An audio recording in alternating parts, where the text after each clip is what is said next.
Selamat pagi semuanya, nama saya Evangelina Nathan dan kali ini saya bersama Justin Wijaya akan menjelaskan penelitian kita yang berjudul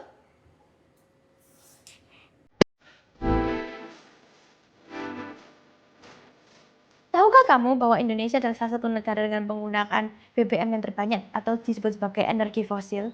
Ternyata Indonesia menggunakan energi fosil sebagai tumpuannya. Maka dari itu kita harus mengubahnya menjadi energi yang terbarukan. Contohnya adalah solar panel. Seperti yang Anda tahu, ternyata di rumah sekitar kita banyak sekali orang yang menggunakan solar panel, tapi hanya statis, seperti tidak bergerak. Maka dari itu kita harus mengubahnya dengan solar panel dinamis, karena bisa dinyatakan lebih efisien dibandingkan dengan solar panel yang statis. Seperti data yang terlihat di sini, Anda bisa tahu bahwa ternyata jika solar panel statis hanya bisa mencapai daya 200 watt saja, ternyata kalau kita menggunakan solar panel dinamis bisa meningkat sampai 300% sampai dengan 600 watt. Selanjutnya, saya akan menjelaskan tentang rumusan masalah kami. Yang pertama adalah bagaimana Arduino mengoptimalkan posisi panel agar lebih efisien dari panel statis. Dan yang kedua adalah bagaimana sistem mendeteksi dan merespon cuaca ekstrim secara otomatis. Dan selanjutnya, saya akan menjelaskan tentang kajian pustaka kami. Yang pertama adalah, solar tracker adalah sistem otomatis yang memungkinkan panel surya untuk mengikuti penggerakan matahari untuk memaksimalkan penyerapan cahaya dan meningkatkan efisiensi energi. Dengan menjaga posisi panel selalu tegak lurus terhadap sinar matahari, sistem ini dapat meningkatkan output daya hingga 20-30% dibandingkan panel statis. Efek fotovoltaik, di mana energi cahaya yang disebut foton diubah menjadi energi listrik melalui materi yang semikonduktor. Nah, seperti yang Anda lihat di sini, maka dari itu kita juga harus merangkai alat ini. Ada 4 cara penting yang harus kita lihat. Yang pertama, perancangan sistem. Kedua, implementasi, pengujian pengukuran, dan juga analisis dan juga perbandingan. Ini adalah alat-alat yang kita butuhkan. Kita dimulai dari solar panelnya sendiri, lalu kita mulai dengan servo motor, LDR sensor, NA219, dan juga layar LCD yang menunjukkan tangkarnya di sana, dayanya berapa, dan juga resistansinya. Dan juga ada Arduino Uno-nya sendiri, dan juga ada breadboard, dan juga adapter. Dan seperti Anda lihat di sini, kita juga pasti akan mengcoding alat ini supaya bisa bergerak sesuai yang apa yang kita mau.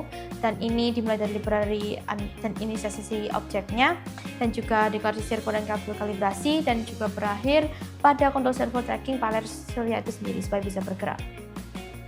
Dan juga sebagai tambahan, alat ini bisa berputar tidak sampai 360 derajat, bisa sampai 175 derajat. Dan juga berdasarkan data yang tadi di sini, kita bisa melihat data efektivitasnya pada tanggal 23 Maret dimulai pada pukul 7 sampai pukul 4 sore.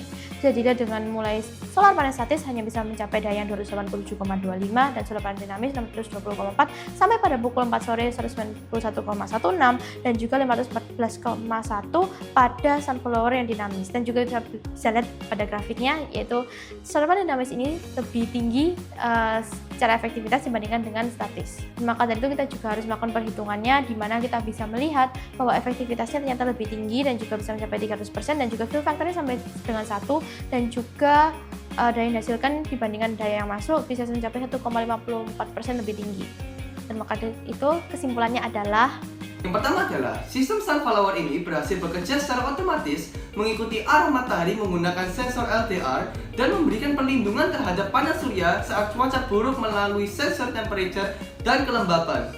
Dan yang kedua adalah, inovasi ini meningkatkan kinerja panel surya secara signifikan, lebih efisien dibandingkan sistem statis dan berpotensi diterapkan dalam skala rumah tangga maupun pendidikan sebagai solusi energi terbarukan yang cerdas dan adaptif.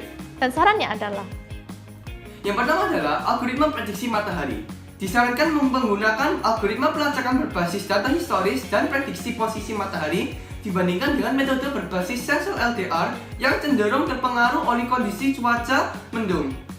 Dan yang kedua adalah uji coba lanjutan.